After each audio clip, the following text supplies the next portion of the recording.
Сустрэчу магілёўскага Дняпра і сталічнага клуба «Сквіч», якая выпала на 10-й тур чэмпіянату Беларусі сярод каманд першай лігі, яшчэ да пачатку турніру шмат хто ахрысціў цвіком першага круга. Клубы падышлі да спаткання ў розных настроях. Падапечныя Сергея Бароўскага хоць і згубілі ачкі ў матчы з «Гранітам», згуляўшы 2-2, але ішлі ў табліцу другімі. А вось Арда Вячаслава Герашынкі сама сябе праціснула да сцяны. Чарговы пракол пасля паразы ад «Бярозы» мог стаць фатальным. Все понимали, что психологически будет тяжело и что права на ошибку нету. Чыгуначнікі пачалі як Барселона, толькі вось татальны кантроль над мячом ажыццяўляўся не на чужой палове поля, а каля ўладанняў Віталія Макаўчыка. Паступова Днепр мяч прыбраў да ўласных ног. Аднак гаспадарскія атакі доўгі час насілі характар небяспечных толькі патэнцыйна. Пасля памылкі беларусава разгубіўся Владзімір Шакаў. Замест моцна і дакладна атрымалася слаба і міма.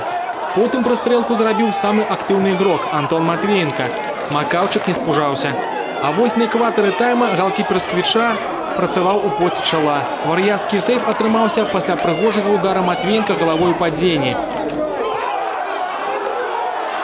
Амаль адразу далёкі стрэл капітана Шунейка быў адбіты неяк нязграбна. Але якая розніца, калі лік 0-0? Адразу пасля перапынку было сумна. Дняпру не хапала актыўнасці, «Сквічу» не хапала смеласці. Глейкая барацьба вела матч да безгалявой нічыі. Бароўскі, безумоўна, быў згодны. А вось Герашынка асвяжыў пярэднюю лінію выхадам Зянько і Берніка.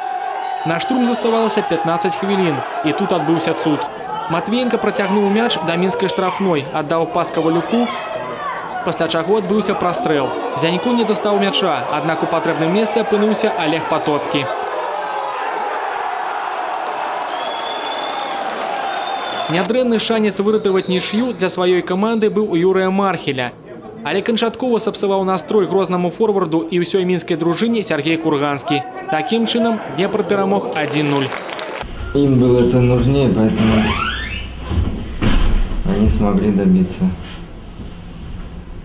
А у нас, чтобы выиграть, надо забивать. А исполнительское мастерство хромает.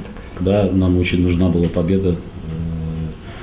Именно в этом матче. Не то, что именно со «Сквичом», а именно в этом туре, учитывая то, что последний матч мы проиграли, и ставя задачу, и все знают турнирную таблицу, то есть не выиграв этот матч, такой под сомнение, наверное, уже могла ставиться задача, хотя и второй круг впереди еще, и половина первого, можно сказать. Я рад тем отношениям ребят, той отдачи, которая сегодня была, и, наверное, можно назвать эту победу в большей степени выстраданной.